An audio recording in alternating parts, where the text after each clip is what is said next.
Hi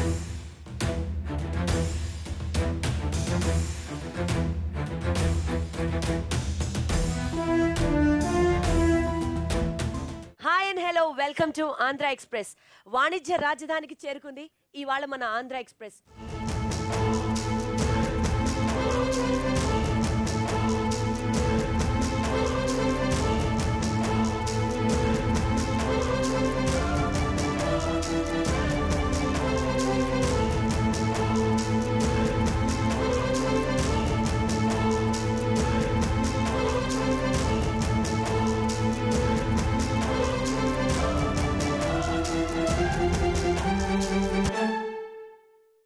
elections వస్తున్న నేపథ్యంలో Andhra express విజయవాడకు చేరుకున్న నేపథ్యంలో ఇవాళ ఇక్కడ స్థానికుల సమస్యలతో పాటు రాజకీయ నాయకులు ఇచ్చే సమాధానాలు కూడా సుదీర్ఘమైన చర్చ చేపడదాం.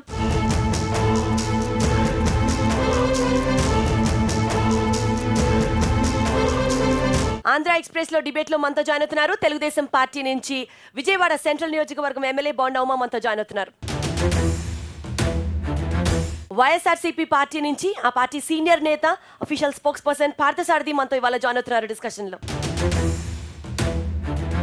కాంగ్రెస్ నుంచి మనతో జాయిన్ అవుతున్నారు సుంకర పద్మశ్రీ, ఆ పార్టీకి సంబంధించిన లేడీ రిప్రజెంటేటివ్.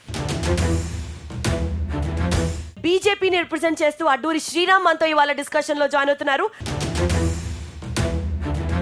బోండా గారు, మీరు గత ఈ 5 years టెన్యూర్లో ప్రాబ్లమ్ని ట్రాఫిక్కి సంబంధించి అడ్రస్ చేయడానికి ఎలాంటి స్టెప్స్ తీసుకున్నారు?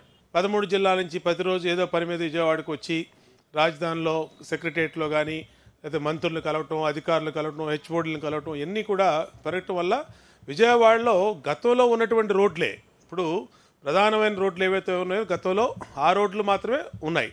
కాబట్టి ఆటోమేటిక్గా ట్రాఫిక్ అనేది ఖచ్చితంగా పెరుగుద్ది. మెయిన్ మీకు బాటిల్ నెక్గా ఉన్నటువంటి కనకదుర్గమ్మ ఫ్లైఓవర్, దాన్ని కూడా మనం అనేక రకాలుగా ముందు తీసుకెళ్లాలని చూస్తూ ఉన్నా. ఇవాళ ప్రాక్టికల్ ప్రాబ్లం ఏంటంటే దానికి కేంద్రం నుంచి నిధులు రాకపోవటం. ఈ రోజు కూడా కేంద్రం నుంచి నిధులు రాకపోవడం మాత్రమే కారణమా ఉమా గారు? అదే చెప్పేది మీకు. మనకి దానికి లైవ్ ఎగ్జాంపుల్ మీకు దాంట్లో ఎవరు కూడా ఎగ్జాక్టెడ్ చేసి చెప్పాల్సినటువంటి అవసరం లేదు. కనకదుర్గమ్మ ప్రాజెక్టుకి ఇవాళ ఫ్లైఓవర్కి నిధులు రాకపోవడం వల్ల పనులు స్లోగా జరుగుతూ ఉన్నాయి. రైట్. శ్రీరామ్ గారు, కేవలం ఆంధ్రప్రదేశ్ మీద మీకున్న వివక్ష వల్ల మాత్రమే పనులు ఇవాళ జరగట్లేదు అన్నది ఉమా గారు డైరెక్ట్ గా చెప్పిన మాట. ఏం చెప్తారు? ఇది పూర్తిగా 2 సంవత్సరాల కిందటి దాకా కేంద్రంలో ఉన్నటువంటి భారతీయ జనతా పార్టీ నరేంద్ర మోడీ గారు దేవుళ్ళ కనబడినటువంటి వ్యక్తి ఈరోజు రాక్షసుల్లా చిత్రీకరించే ప్రయత్నం తెలుగుదేశం ప్రభుత్వం చేస్తుంది తప్ప ఇందులో ఎటువంటి నిజం లేదని కూడా ఈ సందర్భంగా తెలియజేసుకుంటా ఉన్నాను. 4 సంవత్సరాల కిందట బిగినైనటువంటి దుర్గమ్మ ఫ్లైఓవర్ ఎంత మట్టికి పనులు జరిగినాయి, 2.5 సంవత్సరాల కిందట జరిగినటువంటి బెంజి సర్కిల్ ఫ్లైఓవర్ ఎంత మట్టికి పూర్తి చేయగలిగారో అది చూసుకుంటే ఆ వేరియేషన్ మీకు అర్థమవుద్ది. ముఖ్యంగా దుర్గమ్మ ఫ్లైఓవర్ ఫస్ట్ ఇచ్చిన డిజైను ఒక డిజైను, తర్వాత వీళ్ళ అవసరాల కోసం వీళ్ళు దీనికోసం మార్పు చేయడం వలన అది అంత టైం పట్టి అనేక రకాలుగా తెలుగుదేశం ప్రభుత్వం వైఫల్యాన్ని కప్పిపుచ్చుకోవడానికే తప్ప ఇది మరొకట్లేదు. బీజేపీ టీడీపీ గొడవ, వీళ్ళు 4 సంవత్సరాలు వాళ్ళెందుకు పొగిడారో వాళ్ళెందుకు కలిసి ఉన్నారో వాళ్ళిద్దరు చెప్పుకుంటారు. కానీ నాకు ఇక్కడ అర్థమవుతుంది ఏంటంటే కొత్తగా ఏర్పడిన రాజధానికి ప్రాపర్ ప్రిపరేషన్ లేకోకుండా హైదరాబాద్ నుంచి ఉన్న పలంగా అర్ధరాత్రి మూటాముల్లో సర్దుకొని ఇక్కడికి రావటం కూడా ఒక కారణమేమో అనుకుంటున్నాను నేను. వీటన్నిటిని ఊహించే 10 సంవత్సరాల వరకు హైదరాబాద్ని కామన్ క్యాపిటల్గా వాడుకోవడానికి అవకాశం ఉందన్నారు. సో హైదరాబాద్లో ఉండి ఈ అమరావతిని అభివృద్ధి చేయలేము అని చెప్తే అది ఉట్టుట్టి మాటలే తప్పితే దాంట్లో లాజిక్ లేదు. అసలు ట్రాఫిక్ కంట్రోల్ అనేది వదిలేశారు. మనం చూస్తూ ఉంటాం బెంజ్ సర్కిల్ దగ్గర ఇటు ఎందుకు వెళ్తుందో అటు ఎందుకు వస్తుందో ఎవరు పంపిస్తున్నారో కూడా అర్థం కాదు. అంటే ఒక కానిస్టేబుల్ని పెట్టేసేసి అంత ఇంపార్టెంట్ జంక్షన్ విజయవాడలో important junction national highway junction అనేది బెంజ్ సర్కిల్ అక్కడే కంప్లీట్ కన్స్ట్రక్షన్ అవుతుంది. తర్వాత ఇంపార్టెంట్ జంక్షన్, మరి అది అక్కడ ఒక ప్రాపర్ ఆఫీసర్ని పెట్టి ప్రాపర్గా మెయింటైన్ చేయాలి. సిగ్నల్ లైట్స్ కూడా తీసేశారు. సరే మీరు ఆ కాకాని వెంకటరత్న గారి విగ్రహం తీసేయటానికో లేదా కన్స్ట్రక్షన్ కోసం తీసేయాలనుకుందాం, తీసేస్తే ప్రాపర్ అరేంజ్మెంట్స్ చేయాలి కదా. ఈవెన్ మూవబుల్ సిగ్నల్ లైట్స్ కూడా పెట్టచ్చు. సిగ్నల్ లైట్స్ ఉండవు, కానిస్టేబుల్స్ మీద దాన్ని వదిలేసేస్తారు. కానిస్టేబుల్స్ ఎట్లా కంట్రోల్ చేస్తారు? సో అడ్మినిస్ట్రేటివ్ సైడ్ నుంచి ఫాల్ట్ కనబడతా ఉంది. గవర్నమెంట్ సైడ్ నుంచి కూడా ప్రిపరేషన్ లేదు. మన పోలవరంకి బస్సులకే 330 కోట్లు ఖర్చు పెట్టారు. వాళ్ళు ఇచ్చిన జీవోలు చెప్తున్నాను. తర్వాత నవనిర్మాణ దీక్షలకి 47 కోట్లు అని చెప్పేసి ఇచ్చారు. సో దానికి ఒక 100 కోట్లు ప్రభుత్వం అడ్వాన్స్ చేస్తే తప్పేం లేదు. ఒకవేళ నిధుల మూలంగానే ఆ ఫ్లైఓవర్ ఇందాడన్నా మీకు నిధులు ఇవ్వలేదన్నాను కానీ ఇవ్వలేదు కాబట్టి ఆగిపోయిందని ఎక్కడా చెప్పలే మీకు. ఇవ్వకపోయినా ఏ ప్రాజెక్ట్ అయినా సరే ఇవాళ క్యాపిటల్ సిటీకి ఎంత ఇచ్చారమ్మా? 1000 కోట్ల రూపాయలు ఇచ్చారు. మరి 1000 కోట్ల రూపాయలతో ఆ రోడ్లు కాదు కదా, కనీసం డ్రైనేజీలు కూడా రావు. కానీ 40,000 కోట్ల పైన ప్రాజెక్టులు జరుగుతూ ఉన్నాయి.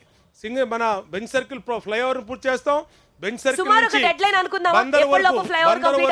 ఇప్పుడున్న వర్క్ కండిషన్ లో ఆల్మోస్ట్ 80% వర్క్ కంప్లీట్ అయిపోయింది.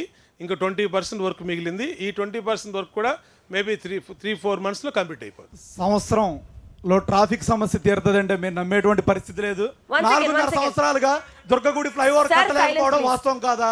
4.5 సంవత్సరాలుగా బంద్ రోడ్డు ట్రాఫిక్ ఉండడం వాస్తవం కాదా? బెంచ్ సర్కిల్ ఫ్లైఓవర్ ఏదన్నా ఒక రోడ్డు నిర్మాణం అంటే దానికి ఒక ప్రొసీజర్ ప్రకారం చేయాలి. ఒక బ్రిడ్జి నిర్మాణం, ఐకానిక్ బ్రిడ్జి నిర్మాణం అంటే దానికి చాలా ఇబ్బందులు ఉన్నాయి. రెండోది మనకు రావాల్సినటువంటి ప్రామిస్ చేస్తున్న నిధులు కూడా రాకపోవటం కూడా కొన్ని. అయినా సరే ఎక్కడా కూడా ఏ రోజు దానికి ఆపకుండా పూర్తి స్థాయిలో ప్రభుత్వం బ్యాకప్ ఇచ్చి వెనకాల సపోర్ట్ చేసి బ్యాంక్ గ్యారెంటీలు ఇచ్చి దాన్ని పూర్తి చేపిస్తూ ఉంది. ఇక్కడ కేవలం మాట్లాడాల్సిన పాయింట్ ఏంటంటే నిధుల దుర్వినియోగం, నిధుల సద్వినియోగం. వచ్చిన ఫండ్స్ని దుర్వినియోగం చేసినప్పుడు అభివృద్ధి అనేది లేదు, ప్రాజెక్టులు రావు, ఫ్లైఓవర్లు రావు, ఏది రాదు. ఈవెంట్ రంగానికి సంబంధించి 13 జిల్లాల్లో కొన్ని వేల కోట్ల రూపాయలు, కొన్ని వందల కోట్ల రూపాయలు బిజినెస్ జరుగుతుంది. అంటే నిరాహార దీక్షల దగ్గర నుంచి ప్రత్యేక హోదా గురించి వీటి గురించి కొన్ని కోట్ల రూపాయలు, ఒక్కొక్క మీటింగ్ జరుగుతుంటే 4-5 కోట్ల రూపాయలు, 10 కోట్లు, 20 కోట్లు, దీనికి అంతు పొంతు లేదు. ఈ సంవత్సరం కాలంగా చూస్తే కొన్ని వందల కోట్లు దీని మీద స్పెండ్ చేస్తున్నారు. కానీ వాటికి సక్రమంగా మాకు బిల్స్ కూడా రీచ్ అవ్వట్లేదు. మీరు ఎప్పుడైనా ప్రభుత్వం దృష్టికి తీసుకెళ్లారా? తీసుకెళ్ళాం. ప్రభుత్వం మోసం చేస్తుంది, కలెక్టర్స్ వీళ్ళు మమ్మల్ని మోసం చేస్తారని మేము అనుకోం.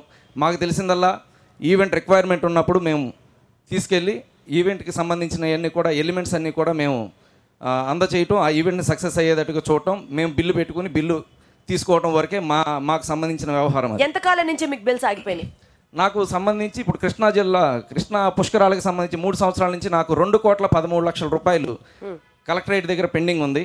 మేము కలెక్టర్ చుట్టూ తిరుగుతున్నాం. ఈ రోజు వరకు ఒక్కళ్ళు కూడా రెస్పాండ్ అవ్వలేదు. 2,54,00,000కి నేను బిల్ క్లెయిమ్ చేస్తే దాంట్లో 40 లక్షల రూపాయలు నాకు అడ్వాన్స్ కింద ఇచ్చారు. 20 లక్షలు ఒకసారి, 20 లక్షలు ఒకసారి. అప్పటి నుంచి 2,13,00,000 నాకు పెండింగ్ ఉంది. నాలాంటి వాళ్ళకి దాదాపు గుంటూరు జిల్లా 30 కోట్ల వరకు పెండింగ్ ఉంది. అలా 13 జిల్లాల్లో ఎంతమందికి పెండింగ్ ఉందో నాకు అంచనాలకి అందని వ్యవహారం ఇది. ఈవెంట్స్ జరుగుతున్నాయి కానీ ఎవరికి కూడా బిల్స్ పే చేయట్లేదు. కేవలం ఈవెంట్ మేనేజ్మెంట్కే కాదు, వేరే ఇతరత్ర ఉన్నటువంటి కాంట్రాక్టర్స్ ఎవరికి కూడా బిల్స్ లేవన్నది అందరికీ జగద్విదితం ఇది అంతా కూడా. మరి ఇవన్నీ ఎప్పటికి క్లియర్ అవుతాయి? ఈ ఫండ్స్ ఎలా ఇదవుతాయి? అసలు మన దగ్గర ఫండే లేనప్పుడు ఏ విధంగా ఇలాంటి ఈవెంట్స్ ముందుకు తీసుకెళ్తున్నారు? ఎయిర్ షో మనకు అవసరమా? F1H2O అవసరమా? అన్ని కోట్ల రూపాయలు ఎందుకు మీరు స్పెండ్ చేస్తున్నారు? మా దగ్గర బిల్ స్పెండింగ్ పెట్టి చాలామందికి బిల్లు ఎగ్గొడతా ఇలాంటి ఈవెంట్స్ ఎందుకు నిర్వహిస్తున్నారు? దానివల్ల ఏం వస్తుంది? ఈవెంట్కి సంబంధించినవి అన్నీ కూడా మన రాష్ట్రం విడిపోయింది. మనకి సంబంధించిన ఈవెంట్స్ అన్నీ కూడా ఇక్కడ ఎవరికి కూడా ఆంధ్రప్రదేశ్లో ఉన్నటువంటి ఈవెంట్ కంపెనీలు కాకుండా బయట రాష్ట్రాలకు ఇవ్వడం జరుగుతుంది. 90% ఆఫ్ ది ఈవెంట్స్ ఏపీలో జరిగే 95% ఈవెంట్స్ అన్నీ కూడా ఒకే ఒక కంపెనీ చేజిక్కించుకుంటుంది. ఇవన్నీ కూడా తెలంగాణ గవర్నమెంట్ కింద రిజిస్టర్ చేయబడినటువంటి తెలంగాణ గవర్నమెంట్లో, అంటే మనం ఇప్పుడు GST 18% మనం పే చేస్తాం. ఆ 18%లో 9% స్టేట్కి రెవెన్యూ కింద వస్తుంది మళ్ళీ తిరిగి. అది అందరికీ తెలిసిందే. ఆ రెవెన్యూని మన గవర్నమెంట్కి కాకుండా మనం తెలంగాణ గవర్నమెంట్కి మనం ఇస్తున్నాం. వాళ్ళ సమస్య ఉంది. ఆయన చెప్పింది జెన్యూన్ అయి ఉండొచ్చు. ఎవరికన్నా పేమెంట్లు రావాలంటే TV9 ముందు మాట్లాడితే రావు పేమెంట్లు. ఎక్కడ మాట్లాడాలి? కలెక్టర్ గారి దగ్గరికి వెళ్ళాలి. గవర్నమెంట్ పేమెంట్ ఇవ్వాల్సినప్పుడు ఖచ్చితంగా ఇస్తుంది. అది వారు చెప్పినట్టు 4 రోజులు లేట్ అయి ఉండొచ్చు, వాస్తవం అయి ఉండొచ్చు, లేదంటే ఎక్కడన్నా ఒక చోట లేట్ అయి ఉండొచ్చు, లేదా 2-3 లేట్ అయి ఉండొచ్చు. ఏదో తెలంగాణ నుంచి ఒక కంపెనీకి ఇస్తున్నారు అంటున్నారు. ఇవాళ కొన్ని ఈవెంట్లు లోకల్ వాళ్ళు కోట్ చేస్తారు, కొన్ని ఈవెంట్లు ఎవరు తక్కువ కోట్ చేస్తే వాళ్ళకి వస్తాయి, లేదంటే ఎవరు ఎక్కువ రోజులు హోల్డ్ చేయగలుగుతారో వాళ్ళకి వస్తాయి. మీరు ఒకే పేమెంట్ అంటున్నారు. మాకు ఇక్కడ ఇస్తే ఉపాధి కల్పించిన వాళ్ళు అవుతారని అంటున్నారు. రెండో వైపు ఏమంటున్నారు, ఇచ్చిన వాళ్ళు చేసిన వాళ్ళకి పేమెంట్ రావట్లేదు అంటున్నారు. అంటే డబుల్ కాంట్రవర్సీ స్టేట్మెంట్ మీరే ఇస్తున్నారు. ఒకేపేమో ఈవెంట్లు చేయమంటున్నారు, ఒకేపేమో చేసినట్లుగా వంకలు పెడుతున్నారు. రెండోది ఏంటి, తెలంగాణకి ఎందుకు ఇస్తున్నారు అంటున్నారు. మాకే అంటే మీకు ఇచ్చినట్లకి పేమెంట్లు రాలేదు, మీరే. ప్రభుత్వం యొక్క ప్రయారిటీలు పోలవరంలో ఉన్న బడా కాంట్రాక్టర్లకి అడ్వాన్స్ మొబిలైజేషన్లు ఇచ్చేవాళ్ళు, చిన్నవాళ్ళకి పుష్కరాలు అయిన తర్వాత మళ్ళీ పుష్కరాలు బిల్లు ఇస్తారా? ఎందుకు ఇవ్వరు అంటే మీ ప్రాధాన్యతలే స్థానికుల్ని. ఆంధ్రప్రదేశ్ పుట్టిన రాష్ట్రం కొత్తదే, మరి ఆంధ్రప్రదేశ్లో ఉన్నటువంటి వాళ్ళు బతకాలంటే మీరు మాట్లాడితే సింగపూర్ ముఖ్యమంత్రి గారే చెప్పారు, మన వాళ్ళు ఏం కడతారు, మురికివాడలు కడతారు, సింగపూర్ వాళ్ళు కడతారన్నారు. ఇతర దేశాల్లో కూడా కన్స్ట్రక్షన్ రంగంలో ఉన్నవాళ్ళు తెలుగు వాళ్ళు ఆంధ్రప్రదేశ్ వాళ్ళే ఆ కట్టడాల్లో ఉన్నారు. తెలుగుదేశం పార్టీ అయ్యుండి తెలుగు వారిని గుర్తించబోవటం, నేను ఆంధ్ర తెలంగాణ మాట్లాడట్లా, భారతదేశం. ఎవరు చెప్పారు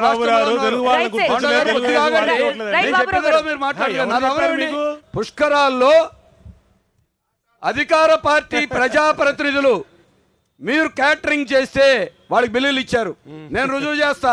చేయండి. సాధారణమైన వాళ్ళకి ఎందుకు ఇవ్వలేదు? చేయండి. పుష్కరాల్లో మీరు రోజు మాట్లాడేయండి. ఇవాళ తట్టలు కొంటంలో ఇవాళ కార్పొరేషన్ లో రోజు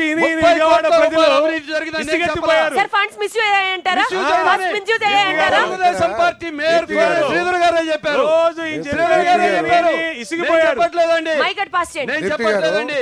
మన mayor, Telugu Desam party mayor Sridhar గారు ఒక విజిలెన్స్ కమిటీ వేశారు. సామగ్రి కొనుగోలులో అవకతవకలు జరిగినని ఎందుకు ఇప్పటిదాకా తేల్చలా? పుష్కరాల పనుల్లోనే ప్రతిపక్షం చెప్పలా, అధికార పార్టీ వాళ్ళే చెప్పారు. పుష్కరాలప్పుడు ప్రారంభించిన కనకదుర్గ ఫ్లైఓవర్కి ఇప్పుడు దాకా జరగల, ఇంకెన్నేళ్ళు పడుతుందండి పుష్కరాలకి? కాబట్టి ఖచ్చితంగా చిన్న సంస్థల్ని ప్రోత్సహించండి. అన్ని చోట్ల అక్కడ ఒక చోటే కాదు, ఆఖరికి ఆరోగ్యశ్రీకి కట్టాల్సిన 500 కోట్లు కూడా కడతలే, అది పక్కన పెడదాం. అసలు ఇక్కడ మిస్యూజ్ ఆఫ్ ఫండ్స్ ఇక్కడ ముఖ్యం అనేది మనం ఆలోచించాలి. ఇప్పుడు ఎందుకు ఈ ఈవెంట్లు ఇవన్నీ కూడా మనకి తహాతు తగ్గట్టే మనం ఖర్చు పెట్టుకోవాలి తప్పితే మన మన మనసుకి నచ్చినవన్నీ కూడా మనం అధికారంలో ఉన్నప్పుడు ప్రజలకు జవాబుదారీతనంతో ఉండాలి. అంతేగాని అప్పులు తీసుకొచ్చేసి ఇష్టం వచ్చేట్టు వేస్ట్ చేసుకుంటూ పోతే వారే ఫీల్ అవుతున్నారు కదా. నాయకులను ప్రమోట్ చేసుకోవటానికి కాదు, రాష్ట్రాన్ని ప్రమోట్ చేయండి, మేము సపోర్ట్ చేస్తాం. మీ ప్రభుత్వాన్ని, మీ నాయకుల్ని సపోర్ట్ చేసుకోవడానికి కంక్లూజన్ తో ఈ టాపిక్ క్లోజ్ చేద్దాం. ఉమా గారు, వారికి ఏం చెప్తారు మీరు? ఖచ్చితంగా ఇప్పుడు వారు ఈవెంట్స్ అసోసియేషన్ తరపున ఏదైతే ఇక్కడ ఈ సబ్జెక్ట్ మాట్లాడారో ఖచ్చితంగా అది న్యాయమైన చేయాల్సింది. ఏదో ఉద్దానంకి సంబంధించి అక్కడ మాత్రమే కిడ్నీ సమస్యల గురించి మాట్లాడుతున్నారు కానీ మనకు కూడా ఇక్కడ మరో ఉద్దానం ఉంది అన్న ప్రాబ్లం ఎవరైనా గుర్తించారా? ఆ అంశం గురించి ఏం చెప్తారు? ఖచ్చితంగా గుర్తించామండి. స్వయంగా గ్రామాల్లో కూడా పర్యటించడం జరిగింది. మా పార్టీ డెలిగేషన్ పర్యటించడం కాదు, గత 2 సంవత్సరాల నుంచి పనిచేస్తున్నాం. వివరాలు తీసుకుని ముఖ్యమంత్రి గారికి, అలాగే జిల్లా కలెక్టర్ గారికి అందరికీ పంపించాం. అధికార పార్టీకి ఇచ్చారా? అధికార పార్టీకి ఇచ్చామండి, ఇచ్చాము. 20 మండలాల్లో ఆ సమస్య పశ్చిమ కృష్ణా జిల్లా మొత్తం మీద ఉంది. ఇప్పటికీ సుమారుగా 200 మంది పైగా చనిపోయారు. ప్రత్యేకించి ఏకొందూరు అనే గిరిజన తండాల్లో ఒక్క గ్రామంలో 20 మంది చనిపోయినవి ఉన్నాయి. చనిపోయినటువంటి వాళ్ళకి ఇవాల్టి వరకు మంత్రి గారి నియోజకవర్గంలో కూడా చనిపోయినవి ఉన్నాయి. రాజధానికి కూతవేటు దూరంలో ఇన్ని మరణాలు జరుగుతామంటే ఒక్కరైనా దృష్టి పెట్టి కమిటీ వేయలే. కమిటీ కాంగ్రెస్ హయాంలో ఉందా, తెలుగుదేశం హయాంలో ఏదైనా అవ్వచ్చు. ఎందుకు ఇక్కడ ఈ జిల్లాలోనే ఈ మండలాల్లో దేనివల్ల కిడ్నీ వ్యాధులు వస్తున్నాయి? దానికి బృందం, ఒక ఉన్నత స్థాయి బృందం ఏమన్నా వేయలా. చనిపోయిన కుటుంబాలకి ఆర్థిక సహాయం చేయమన్నాం, వేయలేదు. 3, డ్రింకింగ్ వాటర్, దీనివల్ల డ్రింకింగ్ వాటర్ వల్ల వస్తుందంటే వాటిని పరీక్ష చేసి వారికి కనీసం ఈ ఏకొండూరు మండలానికి కృష్ణానది జలాలు ఇంతవరకు అందల, కృష్ణా జిల్లాలోనే ట్యాంకర్లు తప్ప ఇటువంటి చేయలా. చనిపోయిన కుటుంబాలకు ఆర్థిక సహాయం అందల. ఇటువంటి అంశాలని పదే పదే విజ్ఞప్తి చేసినా అసలు ప్రభుత్వం ఇంతవరకు పట్టించుకోవాలా. అసలు గవర్నమెంట్ దానికి ఒక పనితీరు, ఒక సిస్టమ్ పనిచేస్తూ ఉంటే నడుస్తుంది. అసలు డ్రింకింగ్ వాటర్ క్వాలిటీ, మీరు వెస్ట్ కృష్ణా గురించి మాట్లాడుతున్నారు, ఈస్ట్ కృష్ణాలో కూడా మీకు తాగే నీరు పరిశుద్ధంగా లేదు ఇప్పటికీ కూడా. ఏ ప్రాంతాల్లో రావట్లేదు అంటారు? అన్ని మన విజయవాడ చుట్టూతోనే వస్తున్నాయి చెప్పమని. విజయవాడలో ప్యూర్ వాటర్ వస్తుందేమో చెప్పమనండి. రాట్లా.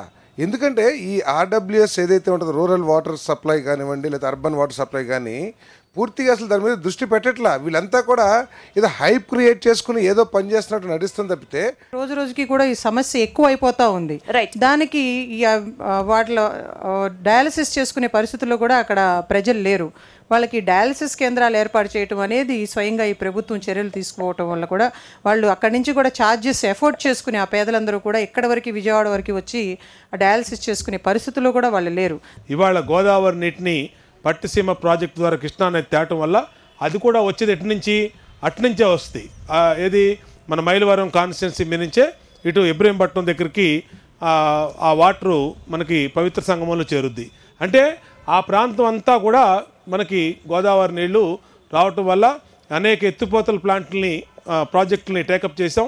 రాబోయే రోజుల్లో పూర్తిగా శాశ్వత పరిష్కారం తీసుకురావాలని రాష్ట్ర ముఖ్యమంత్రి చంద్రబాబు గారి యొక్క ఆలోచన.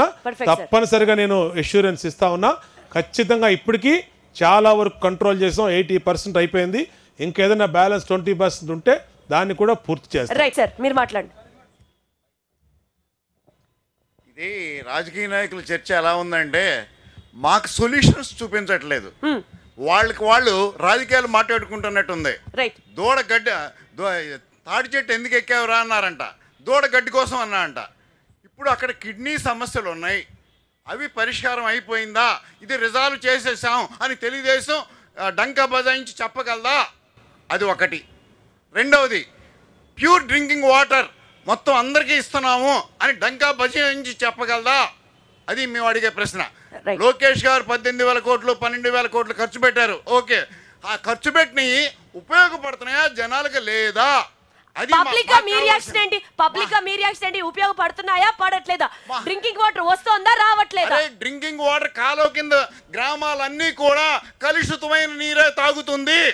ఈ 3 పార్టీల 4 పార్టీల కాదు, ఏ పార్టీ అధికారంలో ఉన్నా సరే అక్కడ సాల్వ్ కాలేదు. అసలు విషయం ఏమిటి మనకు అర్థం చేసుకోవాలి.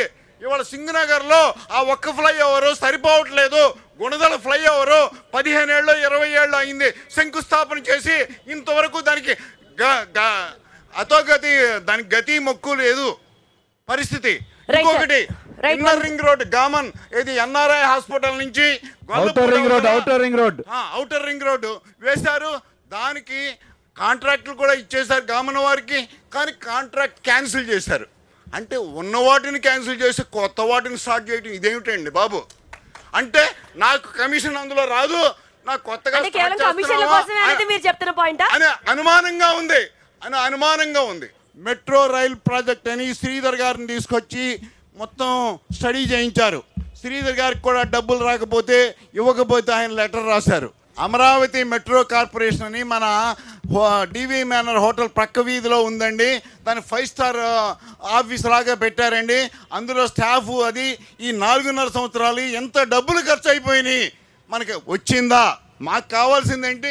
మెట్రో రైలు నేను ఎక్కావా లేదా? మెట్రో ట్రైను ప్రాజెక్టుకి శ్రీధరన్ గారితో కలిపి అనేక మంది మేధావుల్ని ఈ ప్రభుత్వం శ్రీధరన్ గారి ఆధ్వర్యంలోనే కన్సల్టెంట్గా పెట్టింది. కానీ అది మెట్రో ఎవరు ఇవ్వాలి? గవర్నమెంట్ ఆఫ్ ఇండియా శాంక్షన్ చేయాలి.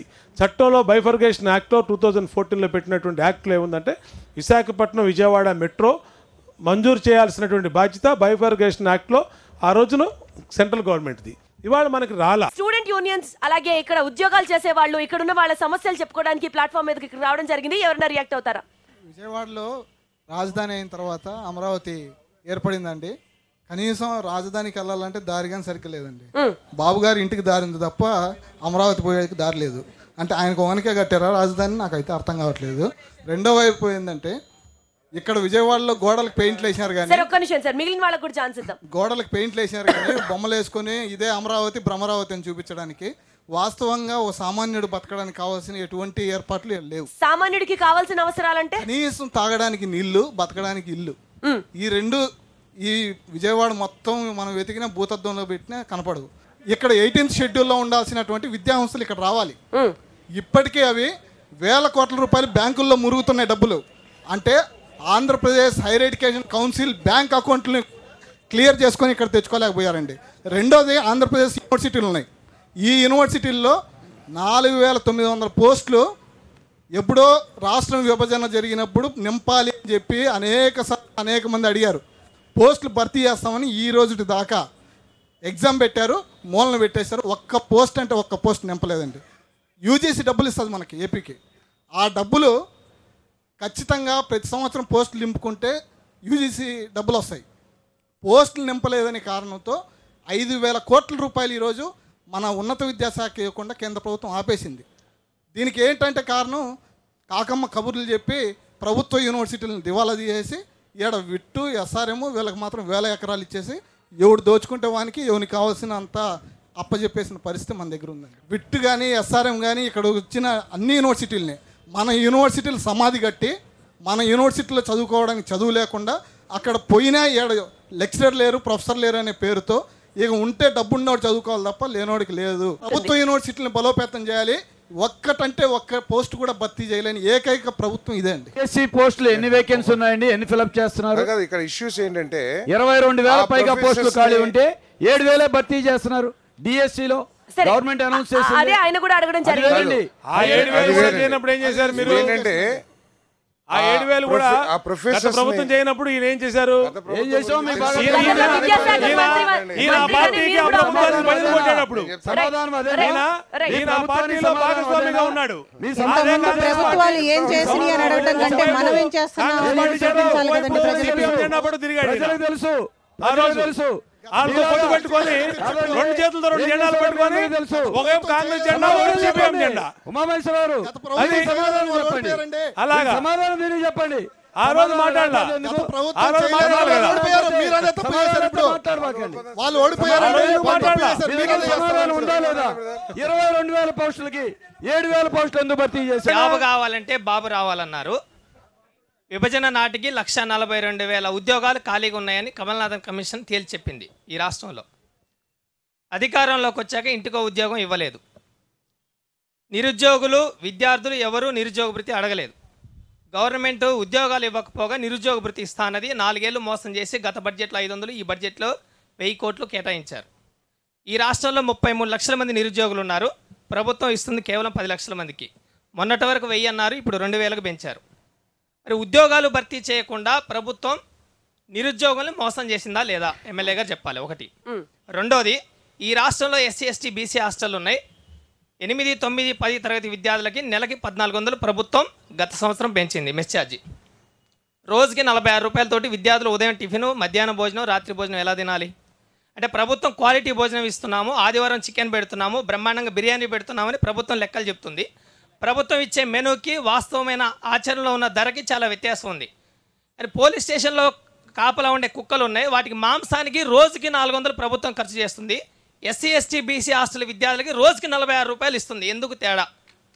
ఈరోజు హెచ్ఆర్ఏలు, ప్రజాప్రతినిధులు, ఎమ్మెల్యేలు, ఎంపీలు, మినిస్టర్లకి ప్రభుత్వం ఇస్తున్న అలవెన్స్లు ఎంత, జీతభత్యాలు ఎంత, హోమ్ రెంట్ అలవెన్స్లు ఎంత, ఇవన్నీ ఎమ్మెల్యే గారు చెప్పాలి. ఎందుకు ఎస్సీ, ఎస్టీ, బీసీ హాస్టల్ని ఈ సంవత్సరం గత 4 ఏళ్లలో 600 హాస్టల్ని రద్దు చేసింది ప్రభుత్వం. దీనికి కారణం ఏం చెప్తున్నారంటే, మీరు ఎసెన్షియల్ హాస్టల్ని ఏర్పాటు చేస్తాం, క్వాలిటీ ఎడ్యుకేషన్ ఇస్తామని చెప్పింది. ఈ రాష్ట్రంలో గురుకుల హాస్టళ్ళు కొత్తగా ఒక్కటి కూడా ఏర్పాటు చేయలేదు.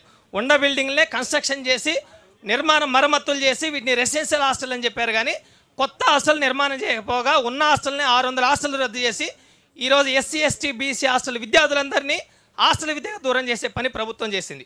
మూడోది, అమరావతి రాజధాని ప్రభుత్వం చాలా గొప్పగా చెప్తుంది.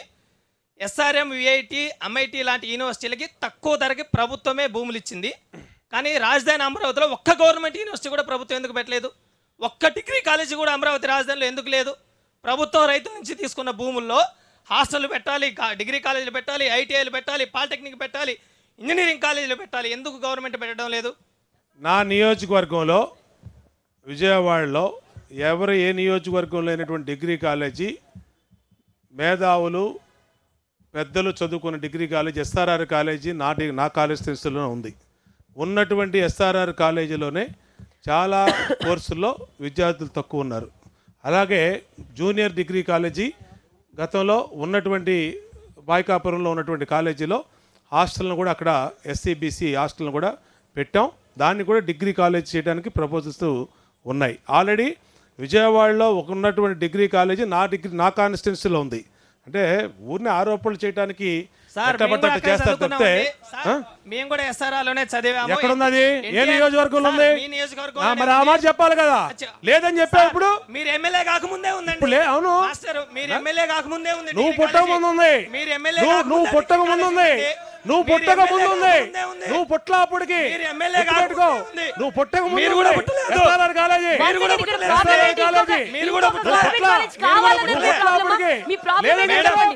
లేదని చెప్పావు కదా. లేదని చెప్పావు కదా. ఇప్పుడు ఏమీ లేదని చెప్పావు. ఇంత పెద్ద స్పీచ్ ఇచ్చారు. శాసనసభ్యులు గౌరవంగా మాట్లాడమని అడిగే వాళ్ళని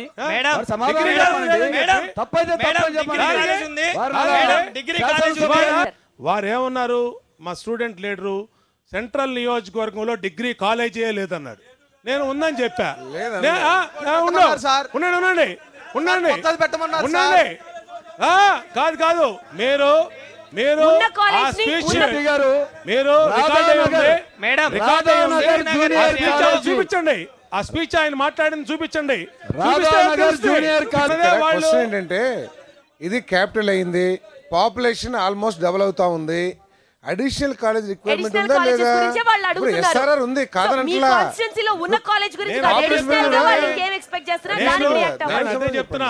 నేను అదే చెప్పబోతా ఉన్నా. దాంట్లోనే మళ్ళీ డిస్టర్బెన్స్ చేశారు మధ్యలో.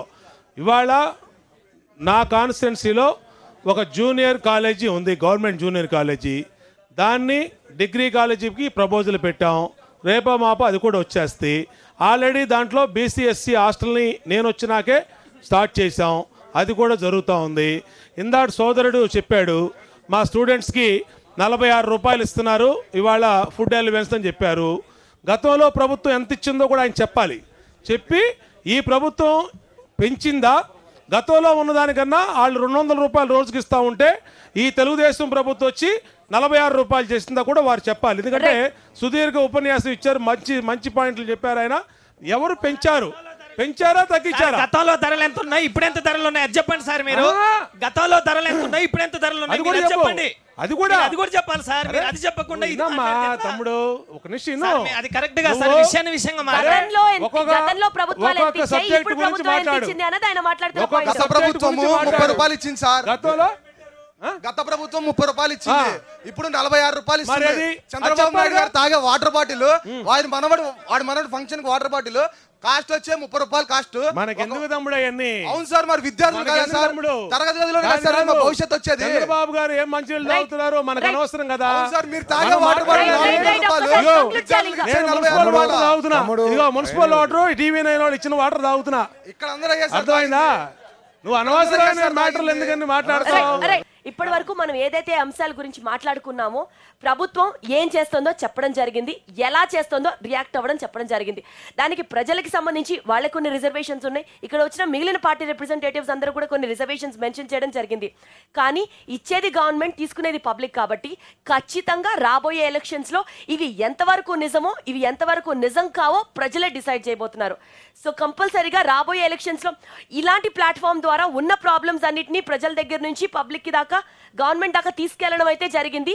అండ్ మీరు మీ వైపు నుంచి ప్రజలకి ఏం చేస్తారు, ఏం చేయబోతారో, ప్రజలు దాన్ని ఎంత విశ్వసిస్తారో వచ్చే ఎలక్షన్స్ డిసైడ్ చేయబోతున్నారు. Thank you so much.